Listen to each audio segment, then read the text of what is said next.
나는 살아오면서 계속 실패를 거듭했다. 그것이 내가 성공한 이유다. 미국 농구 선수 마이클 조던의 말입니다.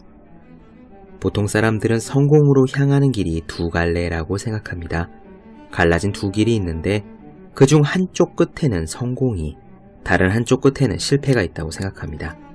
그래서 그들은 실패를 만나게 되면 이 길이 아닌 다른 길을 갔어야 했는데 라면서 후회합니다. 하지만 성공한 사람들의 생각은 다릅니다. 그들은 이리저리 구불구불한 한 개의 길이 있음을 압니다. 실패는 그 길을 따라서 곳곳에 놓여 있는 겁니다. 실패, 실패, 그리고 또 실패. 그들은 계속 실패를 거듭하면서도 그 실패를 극복하고 전진했습니다. 그렇게 몇 번의 실패를 겪은 뒤에 비로소 성공을 만나게 되는 것이죠. 성공은 실력에서 나옵니다. 실력은 경험의 축적입니다. 경험은 시도에서 오는데 시도에는 많은 실패가 따릅니다. 메이저리그의 홈런왕 베이브 루스는 714개의 홈런을 때리는 동안 1330개의 삼진을 당했습니다. 무엇을 공부해야 하는가? 어떻게 공부해야 하는가? 일단 시도해 보십시오. 실패하더라도 거듭하여 시도해 보기를 바랍니다. 여러분은 실패를 거듭함으로써 공부하는 법을 터득할 수 있습니다. 프랑스 소설가 로랑 구넬이 말하기를 아기들은 두 발로 걷기 위해 약 2000번을 넘어진다고 합니다. 지금 두 발로 걸을 수 있는 여러분은 이미 시도의 전문가인 셈입니다. 365공 비타민, 여러분이 이미 시도의 전문가다의 한 대목으로 시작합니다.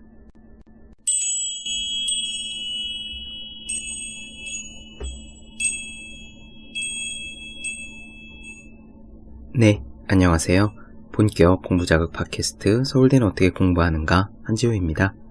우리는 지금 집중의 힘이라는 책에 나오는 우리의 생산성을 향상시키기 위해 창의력을 발휘하기 위해서 일상에 어떻게 해야 되는지에 대한 여러가지 쏠쏠한 조언들을 나눠드리고 있습니다. 오늘은 두 가지 말씀을 드릴 예정이에요.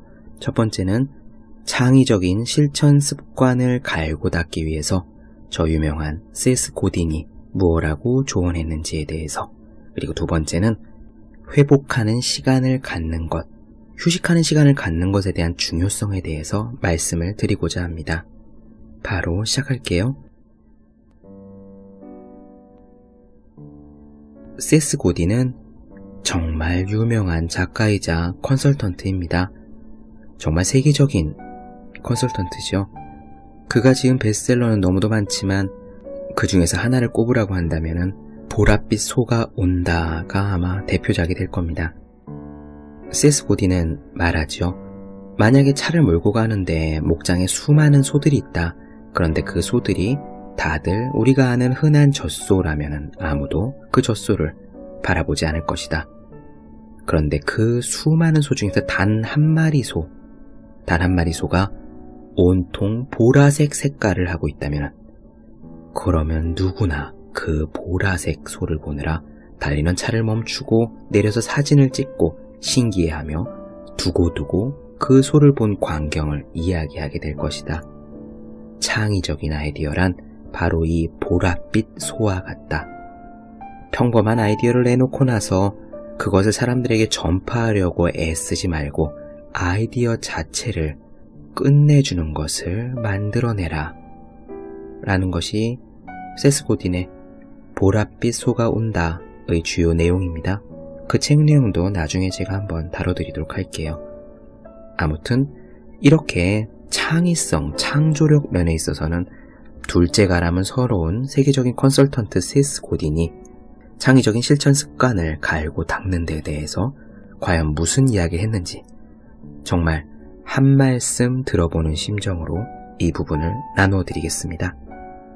세스 고딘은 기업가이자 작가, 교육자로서 끊임없이 혁신의 최전선에 몸담았고 그 와중에 14권의 베스트셀러는 물론 도미노 프로젝트와 스퀴드, 최초의 NBA 대체 프로그램 같은 획기적인 수많은 벤처 사업을 포함하여 믿을 수 없을 정도로 뛰어난 작업 성과를 내놓았다.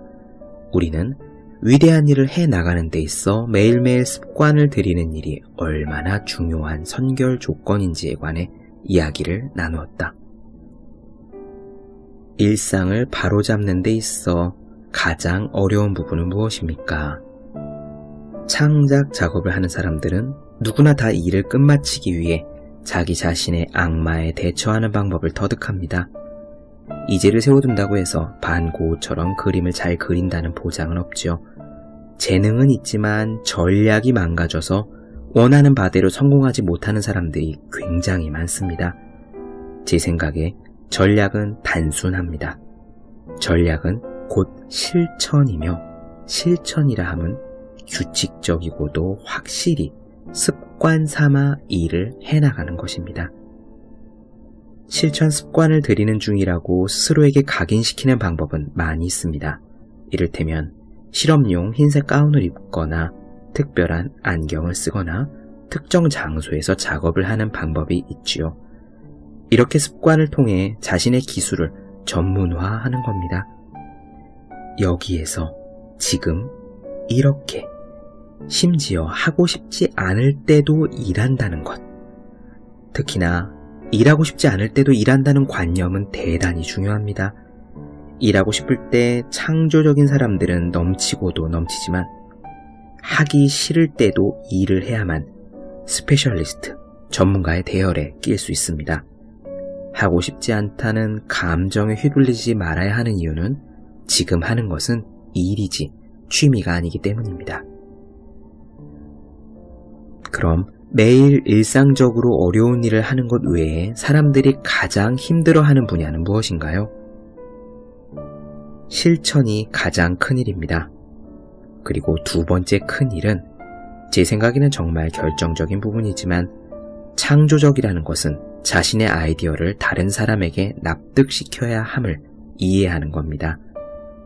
전문가라면 자, 이제는 내 아이디어를 납득시킬 차례야 라고 굳이 말하지는 않습니다. 그는 이미 납득시키는 일 역시 창작의 일부분이라는 것을 알고 있기 때문입니다. 아이디어를 남들에게 알리고 납득시키지 못하면 일은 절대 진전되지 않습니다. 아이디어를 알리는 데는 소홀하면서 일이 잘 되기를 바라는 것은 어불성설입니다. 그렇다면 선천적으로 아이디어를 알리고 납득시키는 능력을 가지고 있지 않은데 후천적으로 이 능력을 개발한 사람 중에서 떠오르는 사람이 있긴 있습니까? 아이디어를 납득시키는 능력을 대단하게 타고난 사람을 이제까지 저는 단 한 명도 만나본 적이 없습니다. 살기 위해 이걸 터득한 사람은 모두 이 능력이 자기들에게 중요하다는 것을 깨달은 사람들입니다. 선천적으로 타고났기 때문이 아닙니다. 반면 자칭 예술적인 재능을 갖고 태어났지만 납득시키는 능력을 키우려는 노력을 단 한 번도 해본 적이 없다고 말하는 사람들은 수없이 많이 보았습니다. 자기들은 예술로 충분히 밥벌이를 할 수 있다고 생각하지만 모두가 어렵게 생각하는 납득시키는 일, 이런 힘든 일은 하지 않으려고 하죠. 때때로 우리는 단기적으로 열심히 일하지만 일을 발전시켜 큰 목표를 달성하지는 못합니다. 단기간의 작업 성과를 장기 목표와 어떻게 조율하나요? 단기적으로는 실천 습관을 구축할 수 있는 역량이 있는 이들도 장기적으로는 실천하는데 어려움을 겪는 이유가 있습니다. 그건 10중 8구 두려움 때문입니다. 두려움, 즉 저항심은 상당히 은밀하게 파고듭니다. 두려움은 많은 흔적을 남기지 않습니다. 그러나 영화계에 파란을 일으킨 단편 영화는 만들 수 있지만 장편 영화 제작비를 조성할 수 없는 사람, 여기저기에서 규모가 작은 프리랜서 일은 하지만 그 일을 상근직으로 전환할 줄 모르는 사람, 이들은 스스로를 망치고 있는 셈입니다. 이들이 스스로 망가지는 이유는 장기적으로 실천한다는 그 사실이 곧 그 일을 빠삭하게 아는 사람으로 세상에 나오는 것과 똑같기 때문입니다. 세상에 나왔을 때 사기꾼으로 비춰질까봐 두려워하는 것이죠. 이사회나 회의장 또는 동료 앞에 서서 저는 이 일에 대해서 잘 압니다. 제 작업을 보시죠. 멋지지 않나요? 라고 말하는 것은 그들에게는 믿기지 않을 정도로 어려운 일입니다. 장기적인 실천이 힘든 이유는 두 가지입니다. 첫째, 비난의 화살을 받기 쉽습니다. 둘째, 자신의 일에 빠삭한 사람으로 세상에 나온다는 것인데 이 말은 내일도 일에 능통해야 하고 평생 일에 능통하겠다고 선언했다는 뜻입니다. 그러니 이렇게 하는 것보다는 스스로 조금쯤 망가지면서 고객과 시스템, 경제 상황을 탓하는 게 훨씬 쉽습니다. 바로 이런 핑계가 우리가 도피하려는 곳입니다. 나는 아직 부족해, 완벽하지 않아, 더 잘할 수 있긴 있는데 라는 여러 머릿속의 잡음으로부터 말입니다. 네, 지금 현재 이 세상에서 창의성으로 둘째 가라면 서러워할 법한 인물 세스 고딘이 창의적인 실천 습관을 갈고 닦기 위해서 조언한 것이 세 가지인데요. 첫째는 그저 실천할 것, 둘째는 다른 사람들을 납득시킬 것, 그리고 셋째는 두려움을 이겨낼 것입니다. 역시 또 그렇죠. 정말 창의적인 사람이라고 손꼽히는 세스 고딘도 가장 중요한 것은 매일매일 일하는 것, 하기 싫어도 일하는 것, 그저 실천하는 것이라고 합니다. 이게 가장 큰 첫 번째라고 분명히 단언합니다. 저는 이 문장이 참 좋더라고요. 제 생각에 전략은 단순합니다. 전략은 곧 실천이며 실천이라 함은 규칙적이고도 확실히 습관 삼아 일을 해나가는 것입니다. 정말 삶의 나침반으로 삼을 만한 그런 문장이라고 생각합니다. 어떤 전략으로 일을 해야 성공할 수 있을 것인가에 대해서 사람들은 고민도 많이 하고 책도 많이 찾아보는데 정말 창의적인 전략가라고 많은 사람들이 생각하는 세스 고딘은 자신의 전략이 그저 실천이다. 그리고 실천이란 규칙적으로 확실히 습관 삼아 일하는 거다 라고 분명하게 이야기를 했습니다. 이 부분을 읽으면서 다시 한번 생각했어요. 전략이라는 것은 산책하면서 파란 하늘을 바라보면서 떠올리는 어떤 접근 방식이라던가 책상에 앉아 커피를 마시면서 음악을 들으면서 내일 어떻게 해야 할지 구상하는 것이 아니라 그저 책상 앞에 엉덩이를 붙이고 앉아 오늘 해야 될 일을 하는 거, 하기 싫어도 하는 거, 그저 실천하는 것. 그게 전략 중에서 가장 커다란 것임을 말이죠. 전략은 곧 실천이다 라고 생각하면은 한편으로는 굉장히 마음이 편해집니다. 어떻게 해야 할까? 내가 과연 맞는 방법으로 하고 있을까? 그런 고민에 에너지를 낭비할 것이 아니라 일단 약속한 대로 앉아서 매일매일 꾸역꾸역 일을 하는 것 자체가 올바른 전략이라는 의미가 되기 때문입니다. 세스 고딘의 두 번째 조언도 희망적이에요. 우리는 누구나 다른 사람들을 설득하는 것을 힘들어합니다. 부침성이 좋은 사람, 말을 잘하는 사람의 경우에도 마찬가지일 겁니다. 남을 설득하는 것을 꽤 잘하는 사람들도 아마 그것이 쉽고 재미있어서 하는 거는 아닐 거예요. 그런데 세스 고딘은 말하죠. 단 한 명도 선천적으로 그런 능력을 타고난 사람을 본 적이 없다 하고요. 그 능력이 자기들에게 중요함을 알았기 때문에 후천적으로 갈고 닦은 거다 라고 말입니다. 이런 부분은 굉장히 희망적이고요. 세 번째 조언도 깊이 와닿았습니다. 우린 누구나 두려움을 가지고 있어요. 다른 사람들 앞에 서서 내가 이 부분의 전문가다. 내가 이 일을 굉장히 잘한다. 그러니 이 일은 나의 책임이다 라고 선언하는 것은 굉장히 어려운 일입니다. 바로 그걸 못하기 때문에 많은 사람들이 시스템 안으로 도피해서 다른 곳으로 핑계를 돌린다라고 세스 고딘은 이야기하는데요. 저는 이 두려움을 극복하기 위해서 나름 이런 생각을 합니다. 첫 번째는 예전에 본문을 쭉 읽어들었던 랄프 알도 에머슨의 자기 신뢰와 같은 생각을 종종 하고요. 두 번째는 다른 사람들로부터의 비난, 어쩌면 심한 경우에는 욕을 감수하는 자세를 가지려고 애를 씁니다. 저는 지금 부족합니다. 아마 여러분들도 마찬가지일 거고 이 세상 사람들 누구나 자기 자신에게 부족한 면이 있다고 당연히 생각을 하겠죠. 그렇기 때문에 자기가 아무리 최선을 다해서 무언가를 하더라도 자기보다 실력이 나은 사람, 눈이 밝은 사람을 만나면은 그분의 입장에서는 우리가 하는 일을 비판할 수 있는 여지가 있습니다. 우리는 그 비판을 두려워하는데요. 저는 이렇게 생각합니다. 우리에게 부족한 면이 있는 것이 사실이라면은 그러면은 매를 맞아야 하지 않겠느냐라고요. 어차피 우리는 세상의 모든 일을 다 할 수는 없습니다. 자기가 할 수 있는 것을 할 뿐이죠. 그렇기 때문에 빈틈이 있을 수밖에 없습니다. 그리고 그 빈틈은 다른 사람들로부터의 손가락질, 비난의 계기가 되기도 합니다.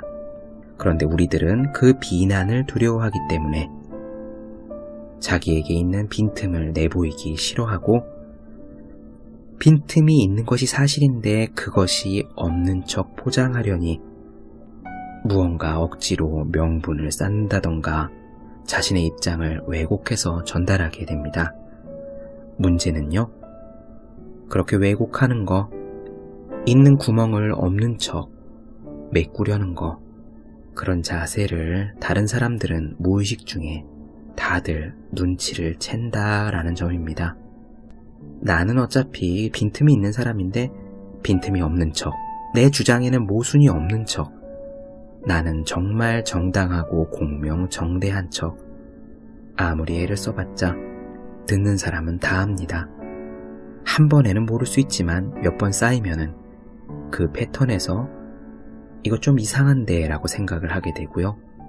결국 시간이 지나면은 알게 되어 있어요. 저는 그렇게 생각하기 때문에 빈틈이 있으면 있는 대로 내보일 수밖에 없고 우리가 어떤 컨셉을 잡아서 자기 자신을 가장하는 것은 한계가 있으며 많은 사람들을 오랜 시간 속이는 것은 어차피 불가능하므로 그저 있는 모습 그대로 우리가 이쁜 김밥의 몸통이 아니라 누구나 삐죽삐죽 삐져나온 것이 있는 김밥 꼬다리이기 때문에 그런 모습을 있는 그대로 내보일 수밖에 없다라고 생각합니다. 그리고 그냥 자기의 맛을 내는 거죠. 할 수 있는 일을 하는 겁니다. 비난은 감사하게 받고 그렇게 지적받은 부분을 개선하기 위해서 노력하면은 다음번에는 조금 더 나은 사람이 될 수 있을 테니까요. 네, 세스 고딘의 창의성에 대한 이야기를 말씀드렸고요. 오늘 한 가지 더 말씀드리기로 했죠. 휴식과 회복에 대한 이야기입니다. 에너지 프로젝트라는 회사의 회장이자 CEO인 토니 슈워츠가 지은 글입니다. 바로 시작할게요. 하루 중에 회복할 시간을 확보하기. 제크는 대형 기획사에서 일하는 광고 제작 감독이다. 처음 만났을 때 제크가 얘기한 일상은 내가 평소 돌아다니면서 만나는 리더의 전형적인 일상과 크게 다르지 않았다. 전혀 개운하지 않은 6시간 정도의 수면 후에 제크의 알람은 매일 새벽 5시 반에 울린다. 가장 먼저 하는 일은 침대 옆에 놓아두었던 아이폰을 들고 이메일을 확인하는 것. 밤새 시급한 일이 생기지는 않았나 하는 노파심에서 하는 일이란다. 그러나 실상은 휴대폰을 보고 싶은 유혹을 떨치지 못했기 때문이다. 제크는 일주일에 최소 2번은 헬스장에 가려고 하지만 출장이 잦고 피곤해서 몸이 말을 듣지 않을 때가 많다. 거의 오전 7시 반에는 회사에 도착한 제크는 커피 한 잔을 마시고 책상 앞에 앉아 이메일을 다시 확인한다. 이쯤 되면 보통 25개 이상의 새 메일이 들어와 있다. 이른 아침 회의가 잡혀있지 않으면 보통 1시간 이상 꼼짝하지 않고 온라인에 접속해 있기도 한다. 제크의 하루는 대부분 회의로 이루어진다. 중간에 한숨 돌릴 틈도 없이 연달아 잡혀있다. 그러니 바로 직전 회의에서 들은 내용을 소화하지 못한 채 다음 회의로 불이 났게 달려가기가 일수다. 점심은 그야말로 쑤셔넣기다. 보통 간이 식당에서 음식을 사와 책상에 앉아 먹으면서 일한다. 그러다 오후 2시, 3시쯤 되면 전날 밤에 몇 시간을 잤는지에 따라 제크의 몸이 가라앉기 시작한다. 회사 분위기를 생각하면 낮잠을 자는 것은 생각할 수가 없다. 대신 빨리 기운을 찾기 위해 누군가 먹다 남긴 생일 케이크 한 조각을 몰래 먹거나 스니커즈 초코바를 사러 자판기로 뛰어간다. 급하게 처리할 사항이 너무 많기 때문에 제크는 집중해서 처리할 도전적인 과제를 뒤로 미루는 경향이 있다. 그러나 하루가 끝날 때쯤이면 그 일을 처리해야 할 에너지는 거의 남아있지 않다. 에너지가 남아있다고 해도 끝내지 못한 일이 그렇게 많은 상태에서 다른 일을 하는 건 힘들다. 드디어 어려운 과제를 손에 잡을 때쯤이면은 대개 저녁 7시쯤 에너지가 전부 바닥난 상태다. 저녁을 먹은 후 제크는 그날 오전에 미뤄둔 일을 해보려고 하지만 대개는 그저 이메일을 확인하거나 게임을 만지작거리며 하루를 끝낸다. 어쨌거나 제크는 보통 필요 이상으로 늦게 잠자리에 든다. 제크의 사례가 여러분의 경험과 어느 정도 일치하는가? 그리고 앞으로 10년, 20년 동안 현재 하고 있는 그대로 계속한다면 여러분은 어떻게 될까? 우리의 역량은 한정되어 있다. 문제는 우리 생활에서 처리할 요구사항이 우리 역량을 초과해서 끊임없이 쏟아진다는 점이다. 역량을 자기 기술과 재능을 완벽히 발휘할 수 있도록 하는 연료라고 생각해보자. 우리 대부분은 그동안의 삶에서 역량이 충분했기 때문에 이를 대수롭지 않게 여긴다. 그러나 이제 세상이 달라졌다. 디지털 기술과 갈수록 심해지는 복잡성 사이에서 더 많은 정보와 요구사항이 우리를 향해 몰려들어오고 있다. 그런데 우리는 일직선으로 내달리면서 하루 종일 에너지 비축분을 계속 태워 없애기만 한다. 저축은 하지 않고 은행 계좌에서 돈을 빼쓰는 것과 똑같다. 일정 시점이 되면 우리는 파산하고 만다. 다행인 것은 우리가 에너지를 관리하는 방식에 변화를 줄 수 있다는 점이다. 능숙하게 에너지를 관리하면 좀 더 지속적으로 한층 수준 높게 그것도 좀 더 짧은 시간에 많은 일을 해낼 수 있다. 두 가지 중요한 과학 연구 결과에 그 방법이 나와 있다. 첫 번째는 수면이 음식보다 중요하다는 거다. 우린 일주일 동안 아무것도 먹지 않아도 버틸 수 있다. 잃는 거는 그저 몸무게뿐이다. 하지만 단 이틀이라도 잠을 안 자면 그럼 완전히 망가진다. 사실이런데도 우리 모두는 1시간의 수면을 너무 쉽게 포기한다. 1시간만큼의 생산성이 더 올라갈 거라는 잘못된 믿음 때문이다. 실상은 수면이 아주 조금만 부족해도 우리 인지 능력은 꽤 피해를 입는다. 일부 사람들이 매우 짧은 수면을 취하고도 제대로 일을 해낼 수 있다는 얘기는 신화에 불과하다. 연구에 따르면 인구 40명당 한 사람, 즉 전체 인구의 2.5% 미만의 사람들만 잠을 조금 자고도 아무 문제가 없다고 이야기한다. 두 번째 중요한 연구 결과는 우리의 신체가 어떤 리듬, 즉 90분 주기로 우리 신체는 최고 수준의 일을 할 수 있는 역량의 한계점에 도달한다 라는 점이다. 커피나 설탕에 의존하거나 스트레스 호르몬을 자극해서 90분 이상 자신을 밀어붙일 수는 있지만 그렇게 하면 생리적으로 간간히 휴식과 회복의 시간이 필요하다는 점을 간과하는 셈이 된다. 결국 그 대가는 치러야 한다. 평소의 작업 습관과 신체의 자연스러운 리듬을 밀접하게 연관시킨다면 그러면 어떻게 될까? 즉, 일의 효율성과 지속성 모두를 위해 회복을 중요한 요소로 받아들인다면 그 결과가 어떻게 될까? 제크의 경우에 변화를 꾀한 첫 번째 요소는 수면 습관이었다. 수년 동안 때때로 그는 자정이 넘어서야 잠자리에 들었다. 돌이켜보니 그렇게 늦게까지 깨어있을 이유는 전혀 없었다.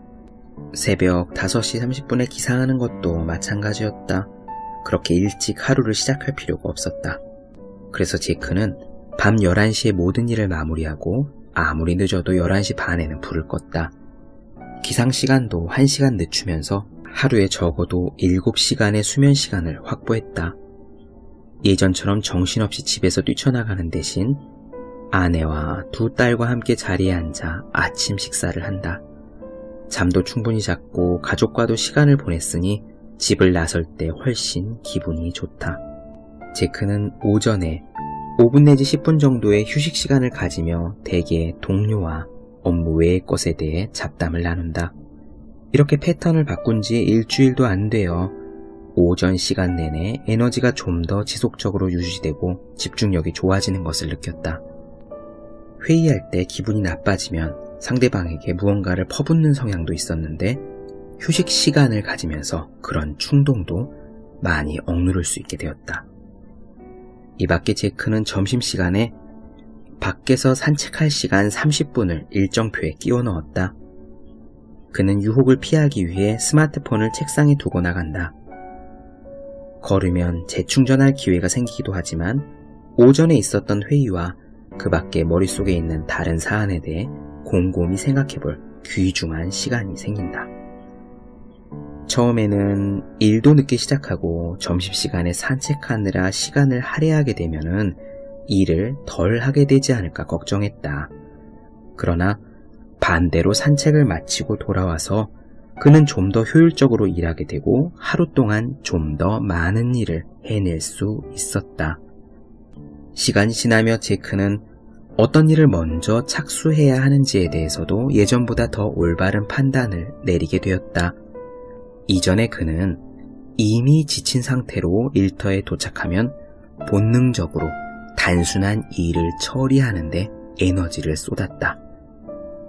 그렇게 하면 아주 많은 에너지를 소모하지 않아도 마음이 뿌듯했기 때문이다. 나중에 한 사실이지만 이건 마치 당을 과다하게 섭취해서 흥분한 상태인 슈거 하이와 동일한 현상이었다. 단순한 일을 여러 개 처리하고 나면 만족스러웠지만 그 기쁨은 오래가지 않았다. 이제 제크는 하루를 시작하면서 가장 중요한 일을 먼저 처리한다.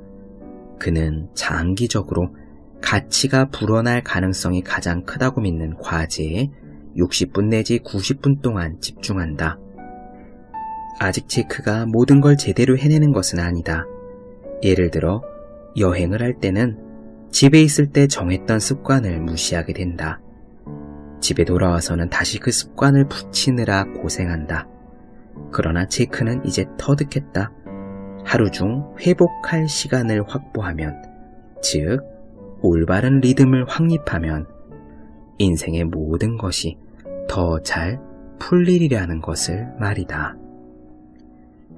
네, 어떻게 들으셨나요? 회복할 시간의 중요성, 휴식의 중요성에 대한 부분입니다. 토니 슈워츠는요, 아까 90분 말씀을 드렸잖아요. 어떤 연구 결과에서 인체의 리듬이 90분 단위로 최대치의 생산성을 낼 수 있기 때문에 약 90분 정도 일하고 휴식 시간을 갖고 90분 정도 일하고 휴식 시간을 가지라고 뒤에 조언하는 부분이 나와요. 그렇게 리드미컬하게 자기 자신을 회복하는 시간, 휴식하는 시간을 넣어야 전체적으로 생산성이 올라간다라고 말합니다. 정말 맞는 이야기고요. 저는 일을 하다가 지치면 이것이 회사 일이 되었건 제가 쓰는 글이 되었건 아니면 팟캐스트 작업이 되었건 간에요. 중간중간에 간단한 운동 혹은 심호흡을 합니다. 몇 분짜리 짧은 운동으로 몸을 움직이는 것이 좋은데 만약 여러분들께서 에너지는 당장 떨어졌는데 그렇다고 부산스럽게 몸을 움직이기는 좀 그런 경우 아주 짧은 몇 분 동안 심호흡을 해보시기 바랍니다. 사실 더 정확하게 말씀드리면 명상 비슷한 것을 해보시라는 말씀인데요. 회사 의자에 앉아 손을 모으고 눈을 감고 있기가 조금 어색할 수 있으니 마치 일을 하는 것과 똑같은 자세로 컴퓨터 앞에 앉으셔서요. 대신 머릿속에 생각을 비우고 숨을 깊이 들이쉬었다가 깊이 내쉬면서 숨이 들어오고 나가는 것을 관찰하며 들숨과 날숨을 평소보다 훨씬 길게, 물론 사람 따라 차이가 있지만 저 같은 경우는 10초 정도 하는데요. 그렇게 심호흡을 몇 분만 해도 금세 에너지가 회복되는 것을 느낄 수가 있습니다. 왜 널리 알려진 그런 얘기 있잖아요. 하루 종일 톱질을 하는 사람보다 톱질을 하다가 쉬면서 톱날을 갈고 다시 톱질을 하고 이렇게 한 사람이 더 많은 나무를 벨 수 있다는 이야기요. 우리가 일상에서 회복할 시간을 일부러 의도적으로 리드미컬하게 끼워 넣는 것, 그리고 완전히 에너지가 방전된 것을 깨달은 다음에 심호흡을 하는 것이 아니라 그 전에 마치 선제 공격을 하는 느낌으로 미리미리 비타민을 먹듯이 휴식을 하고 회복할 시간을 취해주면 우리는 하루 종일 보다 좋은 컨디션으로 행복하게 일할 수가 있습니다. 보통 우리들은 그런 경우에 방전됐을 때 카페인을 마시면서 자신의 에너지를 반짝 불러일으키는데요. 저는 그런 것을 별로 좋아하지 않습니다. 커피를 맛있어서 먹긴 하지만 기운 떨어졌다고 먹지는 않고요. 비유컨대 그런 겁니다. 카페인으로 우리의 에너지를 끌어올리는 것은 피로할 때 우리 스스로 우리 자신의 따귀를 때리는 것과 똑같아요. 잠깐 정신은 번쩍 들 수 있지만 피로라는 근본 문제를 전혀 해결해 줄 수가 없고, 또한 카페인에 의존하게 되기 때문에 전반적으로 우리 몸의 컨디션은 조금씩 더 나빠지게 됩니다. 저는 지금까지 에너지가 방전되면은 그때마다 심호흡을 해왔는데, 지금 이 글에서 가르친 대로 한 90분 단위로 선제적으로 휴식을 취하는 것, 회복할 시간을 스스로에게 부여하는 것 한번 해봐야겠습니다.